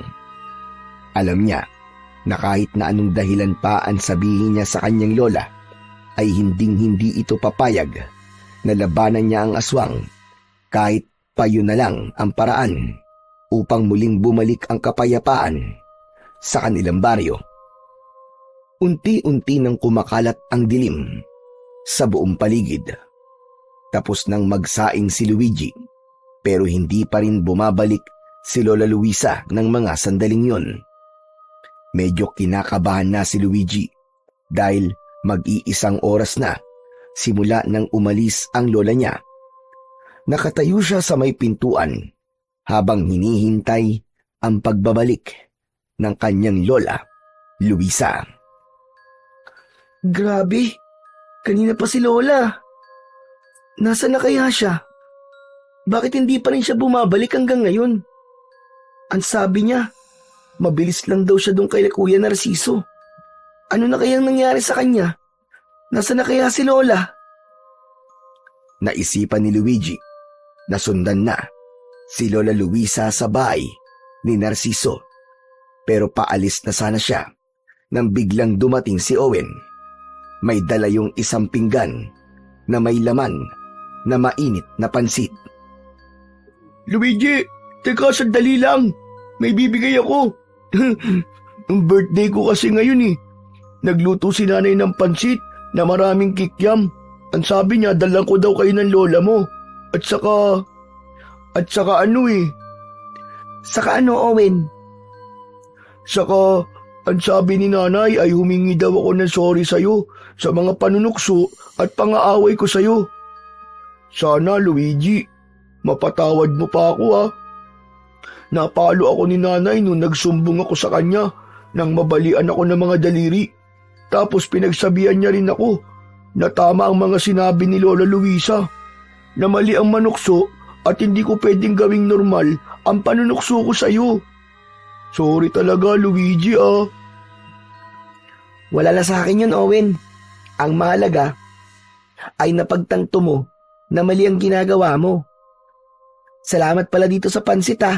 Saka happy birthday sa'yo. Teka, wala bang lason to? Uy, wala ah. Promise, walang lason yan.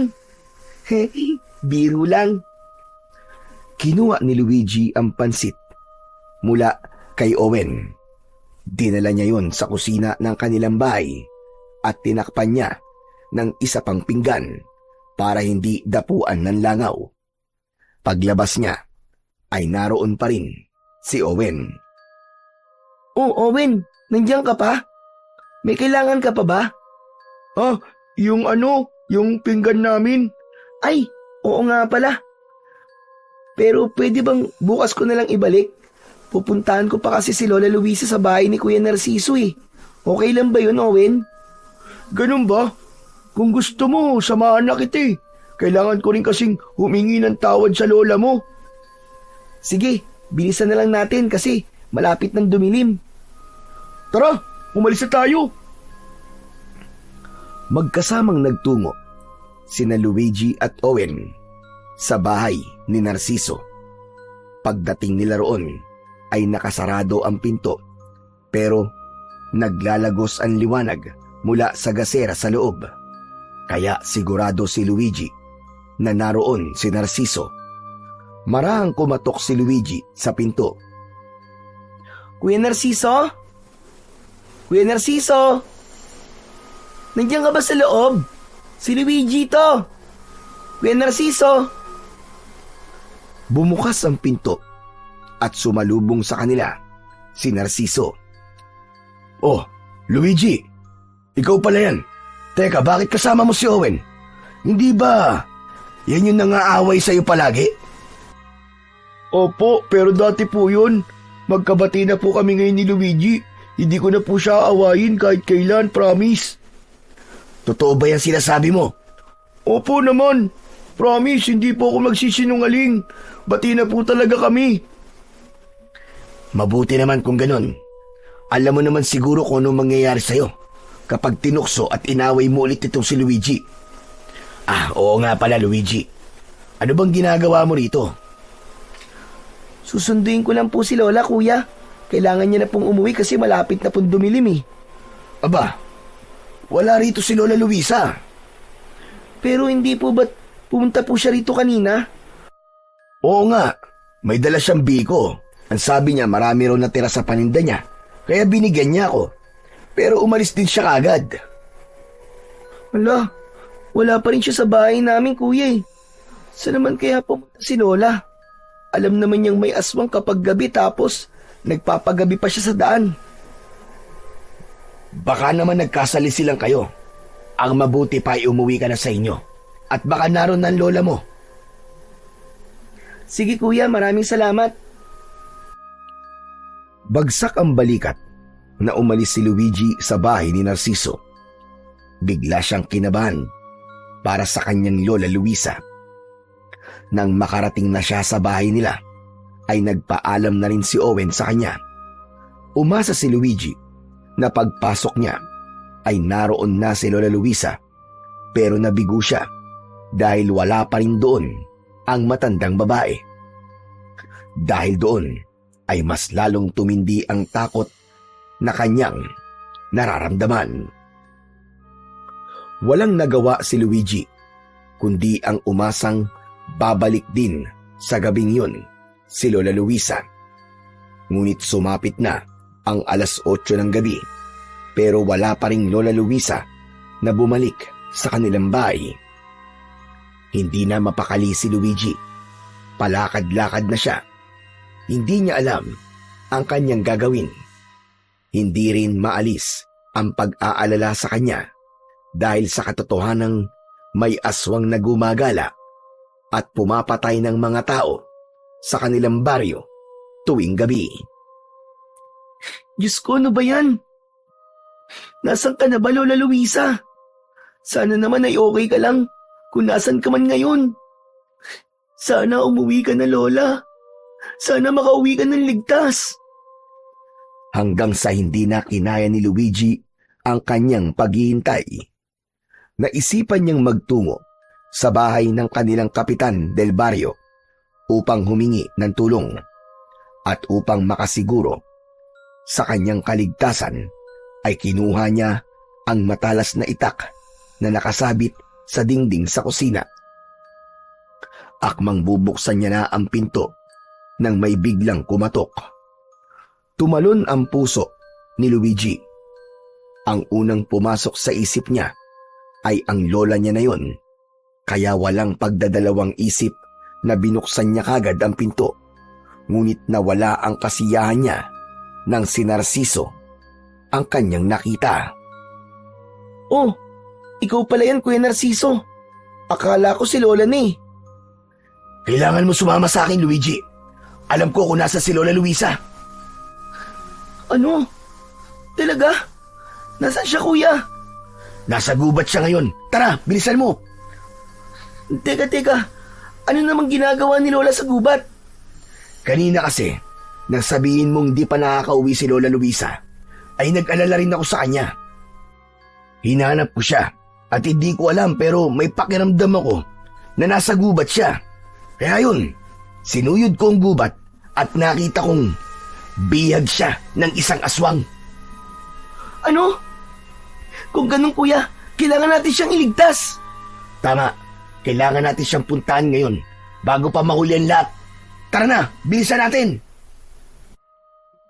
Hindi na nagsayang ng oras, sina Luigi at Narciso. Agad silang nagtungo sa gubat. Mahigpit ang hawak ni Luigi sa kanyang itak, habang nasa unahan niya si Narciso. Pero Kuya, bakit naman bibihagin ng aswang si Lola? Di ba? Isipin mo. Sa totoo lang, ay hindi ko rin alam. Basta, nakita ko lang siya rito na nakatali sa isang puno habang may isang aswang sa tabi niya. Sana talaga hindi pa uli ang lahat. Sana ay maabutan pa nating buhay si Lola Luisa. Diyos ko, sana nga, Kuya. Hindi ko kayang mabuhay nang wala si Lola Luisa. Hindi siya pwedeng mamatay. Nang sandaling yon, ay biglang naisip ni Luigi ang dahilan ng pangyayaring yon. Napagtanto niya na kaya binihag ng aswang ang lola niya ay dahil sa kanya. Maaaring buhay niya ang hihinging kapalit ng aswang na bumiyag sa kanyang Lola Luisa para sa kalayaan ng kanyang lola. Makalipas ang halos kalahating oras na paglalakad, ay huminto si Narciso. Hinawakan nito ang braso ni Luigi at nagtago sila sa likod ng isang malapad na puno. "Huwag kang maingay. Nandito na tayo. Tignan mo, dun. Naroon si Lola Luisa." Sinundan ng mga mata ni Luigi ang itinuturo ni Narciso. Labis ang awang lumukob kay Luigi nang makita niya ang kanyang Lola Luisa na patayong nakatali sa isang puno. Nakayuko ang matanda at mukhang nangihina na. May mga kahoy sa harapan nito na may nakasinding apoy. Yun ang nagsisilbing liwanag sa paligid. Kawawa naman ng lola ko. Kailangan natin siyang pakawalan at iligtas siya, kuya. Sandali lang. Huwag tayo magpapadalos-dalos. Baka nasa paligid lang yung aswang. Makiramdam na muna tayo. Pinigilan ni Luigi. Nalapitan agad si Lola Luisa. Sinunod niya si Narciso at nakiramdam sila sa kapaligiran. Napakatahimik ng kagubatan ng mga sandaling yun. Ang tanging naririnig nila ay ang manakanakang huni ng mga panggabing ibon. Sa tingin ko, ay wala sa paligid yung aswang. Kumilos na tayo, Luigi. Tara, bilisan natin. Sabay na lumabas sina Luigi at Narciso sa likod ng puno. Maraan silang naglakad sa kinaroroonan ni Lola Luisa. Malakas ang kaba ni Luigi habang patuloy siyang lumilinga sa paligid. Pakiramdam niya kasi, anumang sandali ay biglang magpapakita sa kanila ang aswang na bumiyag kay Lola Luisa. Biglang bumilis ang paglalakad ni Narciso, kaya nauna itong makalapit kay Lola Luisa na nakatali sa puno. Huminto muna si Luigi upang tignan ang buong paligid. Nais niyang makasiguro na wala roon ang aswang na maaaring biglang umatake sa kanila. Umangat ang muka ng matanda at nang makita nito si Narciso ay bigla itong sumigaw at naghisterikal. "Huwag mo akong sasaktan! Lumayo ka sa akin, maawa ka! Huwag mo akong sasaktan!" Lola, si Kuya Narciso po yan. Hindi po kayo dapat matakot sa kanya, Lola. Luigi, apo. Diyos ko, anong ginagawa mo rito? Hindi ka dapat sumama kay Narciso. Umalis ka na! Umalis ka na, apo! Tumakbo ka! Si Narciso ay... Tumahimik ka! Hayaan mong ako ang magpakilala kay Luigi kung sino o ano talaga ako. Tumingin si Narciso kay Luigi habang may nakakatakot na ngisi sa mukha nito. Sa isang iglap ay nagbago ito ng anyo. Mula sa pagiging tao ay naging isa itong aswang. Bahagyang napaatras si Luigi sa labis na pagkabigla dahil sa nakakatakot nitong itsura. Teka, sandali. Kuya Narciso, anong ibig sabihin nito? Bakit? Paano ka naging aswang? Hindi mo pa rin ba nauunawaan? Matagal na akong aswang, Luigi. Sadyang nakipaglapit lang ako sa'yo upang mapatay kita. Magiging sagabal ka sa aming mga aswang kapag ikaw ay nasa ustong edad na, dahil ang dugo mo ay pinaghalong dugo ng tao at ng tikbalang. Kaya habang bata ka pa, ay dapat ka nang mamatay. Kung ganun, nilinlang mo kami. Niloko mo kami ni Lola Luisa. Tama ka. Ginawa ko yun para makuha ko sa'yo ang gininto ang buhok ng tikbalang. Dahil alam ko na habang nasa katawan mo yan, ay walang kahit na sino ang makakapanakit sa'yo. Para kang bato. Kaya ngayon, bibigyan kita ng pagkakataon na iligtas ang buhay ng mahal mong lola. Huwag kang makinig sa kanya, Apo. Huwag mong alisin sa katawan mo ang gininto ang buhok ng tikbalang. Hayaan mo na ako mamatay, Apo. Wala na. Wala na ako, Apo. Masaya na ako sa mga nangyari sa aking buhay. Wala na akong hahanapin pa. Pero ikaw, napakabata mo pa para mawala sa mundong ito. Marami pang mangyayari sa iyong magagandang bagay, Apo. Tumakas ka na, iligtas mo na ang sarili mo, Apo. Pero Lola, hindi ko po kayang mabuhay nang wala po kayo. Kaya mo. Kaya mo, Apo. Naniniwala ako na kaya mo. Sige na, umalis ka na rito. Tumakbo ka na. Manahimik kayong dalawa. At ikaw naman, tanda. Ayoko nang marinig ang boses mo. Dahil papatayin talaga kita. Wag! Wag, kuya. Wag mo sasaktan ang lola ko. Parang awa mo na. Wag mo siya sasaktan. Kung gusto mo mabuhay pa ang lola mo, ay sundin mo ang sasabihin ko sa'yo. Alisin mo sa katawan mo ang ginintuang buhok ng tikbalang. Sunugin mo yan sa apoy na nasa iyong harapan. Sige na, sunugin mo na. Luigi, Apo, wag. Sinabi ng tumahimik eh. Huwag mong ubusin ang pasensya ko, tanda.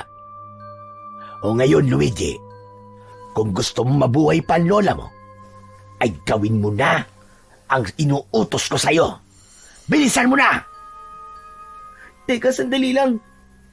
Gusto ko munang makasiguro na hindi mo sasaktan si Lola kapag sinunod ko ang gusto mo mangyari.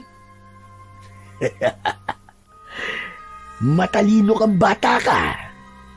Sige, hawak mo ang salita ko. Isa pa, wala ka ng ibang pagpipilian, kundi ang sundin ako dahil hawak ko ngayon ang buhay niyong dalawa. Hindi na nagdalawang isip si Luigi. Inalis na nga niya ang ginintuang buhok ng tikbalang na nakatali sa kanyang braso. Dahan-dahan siyang lumapit sa apoy at lumuluhang inilaglag niya yon sa apoy. Mabilis na nilamon ng apoy ang ginintuang buhok ng tikbalang na galing sa kanyang ama na hari ng mga tikbalang. Sa wakas, ngayong wala na sa'yo ang iyong proteksyon, maaari na kitang patayin at napakadali mo talagang linlangin. Inisip mo talaga na bubuhayin ko lola mo dahil sinunod mo ko. Tanga! Pareho ko kayong papatayin. Pero uunahin muna kita, Luigi. Humanda ka na! Mabilis na humakbang ang aswang na si Narciso papunta kay Luigi. Ngunit bago pa ito tuluyang makalapit, ay biglang lumitaw sa harapan ni Luigi ang isang nilalang na may katawan ng isang tao pero ang ulo ay sa kabayo. Nanlaki bigla ang mga mata ni Luigi. Agad niyang naramdaman ang koneksyon nila ng tikbalang na yon. Teka, ikaw ba? Ikaw ba ang tatay ng batang yan? Totoo nga. Anak nga siya ng isang tikbalang. Pero kung inaakala mong matatakot ako sa'yo, ay nagkakamali ka, kabayo. Mabilis na tumakbo ang tikbalang papunta kay Narciso. Sinipa nito ang aswang at lumipad yun sa malayo. Habang abala sa laban ang dalawa, ay mabilis naman na nilapitan ni Luigi ang kanyang lola Luisa. Nanginginig ang kanyang mga kamay habang pinapakawalan niya at tinatanggal ang tali ng matanda. Lola! Si tatay po ba yun? Yung nagpakita pong tikbalang? Oo, apo. Siya nga ang iyong ama. Siya nga si Amaron. Nang mapalaya na ni Luigi ang kanyang lola Luisa, ay sabay silang nagtago sa likod ng isang makapal na ugat ng malaking puno.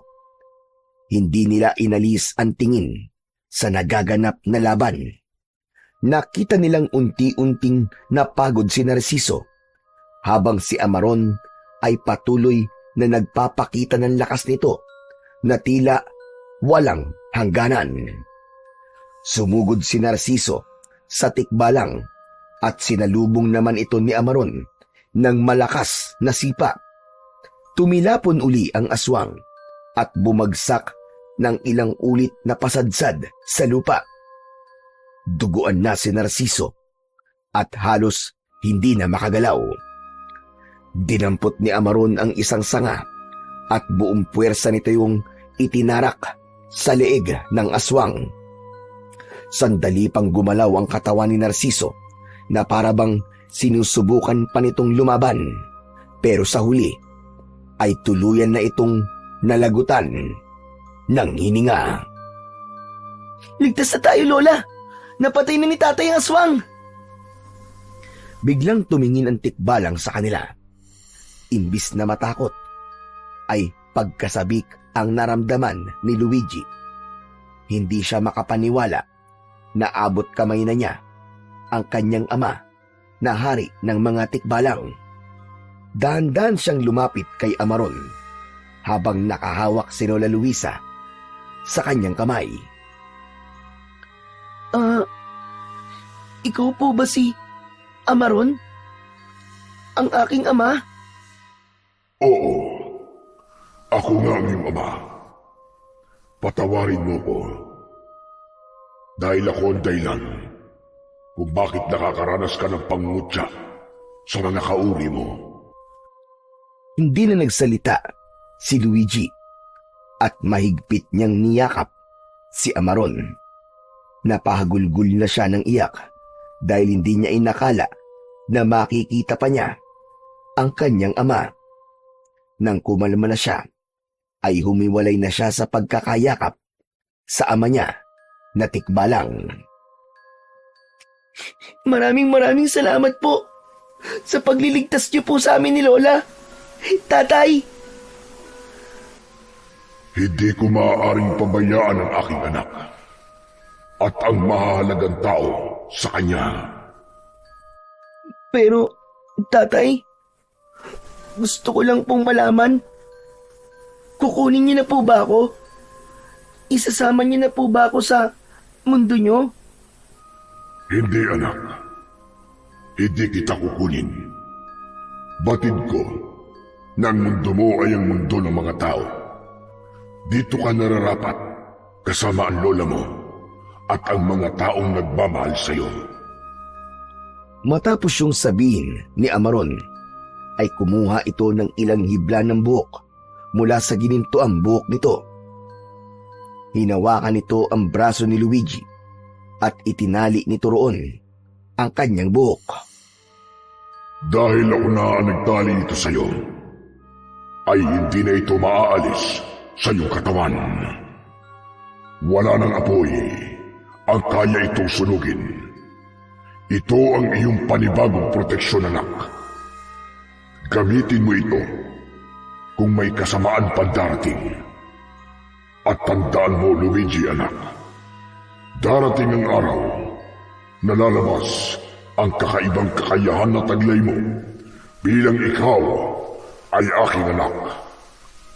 Hindi na ako makapaghintay na masaksihan ang kabayanihang gagawin mo sa hinaharap, aking anak. Humakbang paatras si Amaron at unti-unti itong naglaw sa kadiliman ng gubat. Naiwan si Luigi na luwaan sa tabi ni Lola Luisa, pero masaya siya dahil sa wakas ay nakausap na niya ang kanyang tatay na isang hari ng mga tikbalang. Mula nang mamatay si Narciso ay tuluyan ng tumigil ang pag-atake ng aswang sa buong baryo. Ngunit sa kabila ng lahat, inilihim pa rin ni na Luigi at Lola Luisa ang katotohanan tungkol sa pinagmulan ng apo niyang si Luigi. Alam nilang hindi pa handa ang baryo nila na tanggapin ang ideya na si Luigi ay totoong anak talaga ng isang tikbalang. At sa mga lumipas na mga araw, ay hindi na maikubli ni Luigi ang pananabik sa pagsapit ng araw na tumungtong na siya sa edad kung saan lalabas ang kanyang kakaibang kakayahan. Napagtanto niya rin na hindi mahalaga kung saan siya nanggaling o ano o kung sino ang kanyang mga magulang. Ang pinakamahalaga ay ang pagpili niya sa kabutihan kahit pa hindi naging mabuti sa kanya noon ang mundo at ang ilang mga taong nakapaligid sa kanya. Para sa kanya, ang kabutihan ang dapat na maghari sa mundo. Naniniwala siya na kapag kabutihan ang iyong itinanim, ay kabutihan din ang iyong aanihin. At nakahanda si Luigi sa anumang uri ng aswang na nagbabadyang sumalakay sa kanilang baryo. Hindi niya hahayaan na may aswang na mananakit pang muli sa kanyang lola at sa kanyang mga kababaryo. Nakahanda siyang ipagtanggol ang lahat bilang anak ng hari ng mga tikbalang para sa katahimikan at ikakapayapa ng lahat.